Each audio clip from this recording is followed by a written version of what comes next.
Bonjour à toutes et à tous, j'espère que vous allez bien et aujourd'hui on va parler Formule 1. Et oui, parce que c'est bien de jouer, mais là faut qu'on s'attaque à des sujets concrets. Du coup ce week-end c'était il Gran Premio di España et il s'est passé beaucoup de choses. Du coup, commençons par le départ. Norris part en pole, suivi de très près par Verstappen. Verstappen qui a un petit peu un meilleur départ. Sur la ligne droite, ils arrivent côte à côte. Norris est très préoccupé par Verstappen, il le pousse un peu sur l'herbe. Et puis pendant qu'ils se battent un petit peu de leur côté, il y a Russell qui arrive à la Alonso Prime, même s'il est bien aidé de l'aspiration bien sûr. Il prend un meilleur départ qu'Hamilton. Il prend l'aspi à l'extérieur, il nous fait un dépassement magnifique et il prend la tête du Grand Prix. Du coup, vu qu'il y avait Russell à l'extérieur, Verstappen à l'intérieur, Norris s'est retrouvé un peu en sandwich au milieu et il a été obligé de laisser passer les deux. Et il s'est, au final, après les premiers virages, il est troisième. Du coup, il a perdu 2 places sur le départ et c'est un peu ce qui lui fait perdre la course. C'est lui qui le dit. Du coup, on a Russell en tête, Verstappen qui suit et Norris ensuite et Hamilton juste derrière. Du coup, tour 3, Verstappen avec le DRS décide d'aller chercher Russell pour pas perdre plus de temps. Il arrive à l'extérieur, il l'enroule, c'est magnifique. Tous les dépassements sont magnifiques sur ce Grand Prix. Et du coup, il prend la tête. Du coup, juste derrière, on a les Ferrari qui décident de se battre. Plus précisément, Carlos Sainz qui arrive à l'extérieur, qui laisse pas de place à Leclerc qui est déjà sur le vibreur. Et du coup, il vient toucher son pneu arrière droit.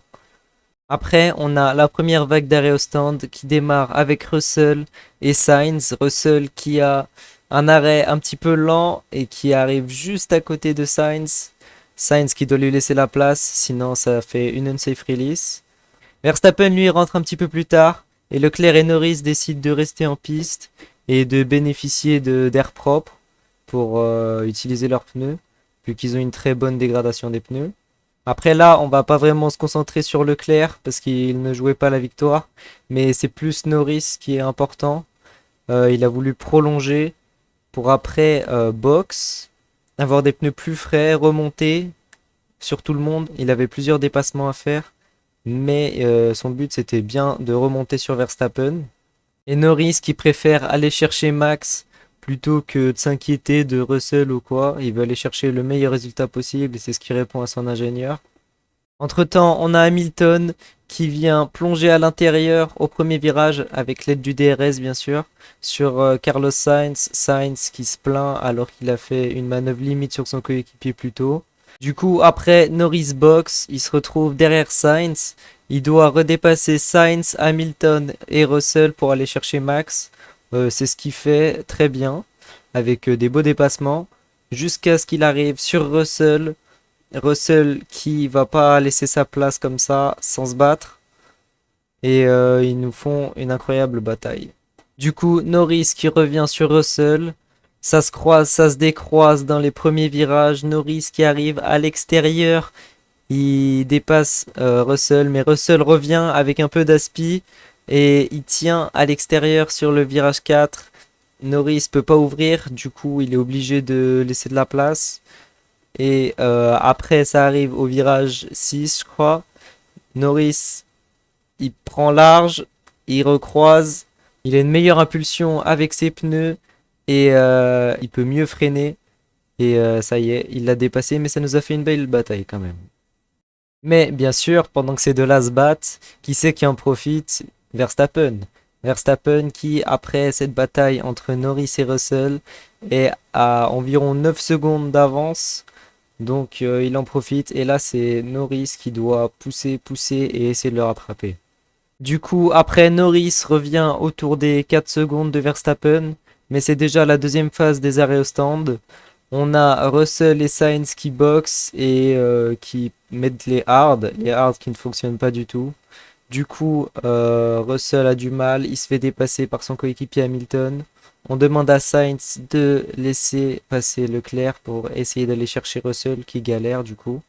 Norris essaye encore une fois de prolonger son relais pour avoir des meilleurs pneus à la fin et pouvoir attaquer, mais c'était peut-être un petit peu trop. Du coup, au final, c'est un sprint jusqu'à la fin entre Verstappen et Norris qui sont tous les deux en soft. Norris qui réussit à se rapprocher, mais à 2 secondes. Du coup, il remporte pas la course. C'est dommage parce que lui-même l'a dit, il avait la meilleure voiture. C'est juste Red Bull qui ont mieux exécuté la course et bien joué à eux en vrai.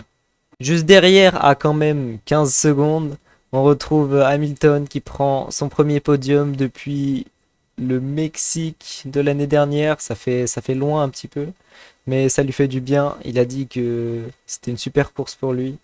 Et en vrai, on peut être que content. Du coup, on a les deux Mercedes P3 et P4 suivis par les deux Ferrari, Piastri, Perez, Gasly et Ocon qui ferment le top 10. Donc, qu'est-ce qu'on retient de ce Grand Prix? Déjà, encore une fois, on a McLaren qui dit avoir la meilleure voiture, qui a la meilleure voiture, mais qui n'arrive pas à concrétiser. C'est important de concrétiser et ils y sont pas arrivés encore une fois. Et il y a Piastri qui a eu un petit peu du mal, qui a raté sa qualif et de là il a eu du mal à remonter. Surtout lui qui galère un peu sur les pneus. Là, ça a été assez difficile ce week-end. Derrière, il y a Red Bull qui devait dominer sur ce Grand Prix avec leurs problèmes de vibreurs. Et les vibreurs, c'était pas un problème sur ce circuit, mais ils avaient quand même pas la meilleure voiture. Donc ça, c'est super important pour la suite. Petite note à Perez qui va un petit peu mieux, qui est revenu dans les points et en Q3, mais c'est toujours pas fabuleux.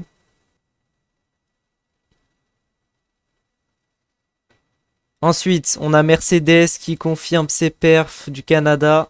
On pensait peut-être que c'était les conditions fraîches qui les avaient aidés, mais on dirait qu'ils ont vraiment trouvé un truc et faut que ça continue comme ça. Ensuite, on a Ferrari, Aston Martin, Haas et Williams qui sont clairement en dessous de leurs attentes. Ferrari qui a apporté un package d'amélioration, ça n'a pas apporté grand-chose. Aston qui marque même plus de points et qui est quasiment dépassé par Alpine. Haas qui redescend derrière Alpine au classement. Et Williams qui était vraiment au fin fond du classement, loin loin derrière. Avec Albon qui sort de la piste. Donc ça pique là en ce moment Williams. Comme je l'ai dit, Alpine va de mieux en mieux. Sur ce circuit, ils étaient la cinquième force du plateau, devant Aston Martin. Et puis il y a RB qui cherche à rattraper Aston, du coup ils prennent exemple sur eux, sur leurs améliorations, et ils décident de faire un package qui les fait ralentir, clairement. Et enfin Sauber, je dirais que c'est un tout petit peu positif, parce qu'ils sont pas au fond du classement, mais il y a toujours pas de points, et c'est toujours difficile. Mais ça a l'air d'aller un tout petit peu mieux.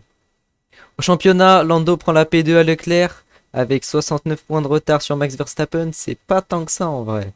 Et on a aussi, comme je vous l'ai dit, As qui se fait dépasser par Alpine et qui retombe à la 8e place du classement. Du coup, qu'est-ce qu'on attend pour la suite? Déjà, est-ce que Lando peut challenger Max? En vrai, c'est compliqué. Parce que depuis Miami, où il a eu un peu de chance, il n'a pas réussi à regagner. Mais McLaren l'ont dit, Red Bull l'ont dit, McLaren a la meilleure voiture actuellement. Et là, c'était un circuit qui devait vraiment être favorable à Red Bull.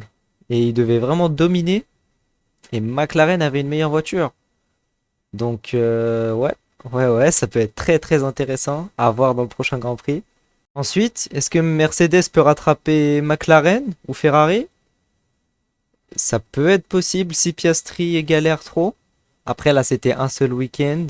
Mais le week-end dernier, il était déjà derrière les deux Mercedes. Et on a aussi Ferrari qui perd de la performance. Donc, il va falloir faire attention. Parce que Mercedes, ils ont l'air bien meilleurs qu'avant. Et enfin, quand je vois les performances récentes de Mercedes, je me demande, est-ce que Lewis a pris la bonne décision en signant chez Ferrari? Je sais que ça fait que 2 grands prix, que Mercedes performe bien, mais à ce qu'on a entendu, imaginez juste, si Lewis part chez Ferrari, Ferrari sont pas si forts que ça, Mercedes reprend de la performance, ils sont plus forts que Ferrari l'année prochaine, et apparemment, Leur moteur serait le meilleur en 2026. Un des meilleurs en tout cas. Donc est-ce que c'est le bon choix pour Hamilton? À voir dans les prochains Grands Prix, mais... Aïe aïe aïe. Du coup, il y a un peu de déception à ne pas avoir vu Lando gagner ce Grand Prix d'Espagne. Mais le prochain Grand Prix, c'est ce week-end. Et c'est le Grand Prix d'Autriche, un Grand Prix qu'il aime très particulièrement. Et où McLaren pourrait être fort aussi. Encore une fois, actuellement, ils ont la meilleure voiture du plateau, sur tout circuit confondu. Donc ça va être très très croustillant.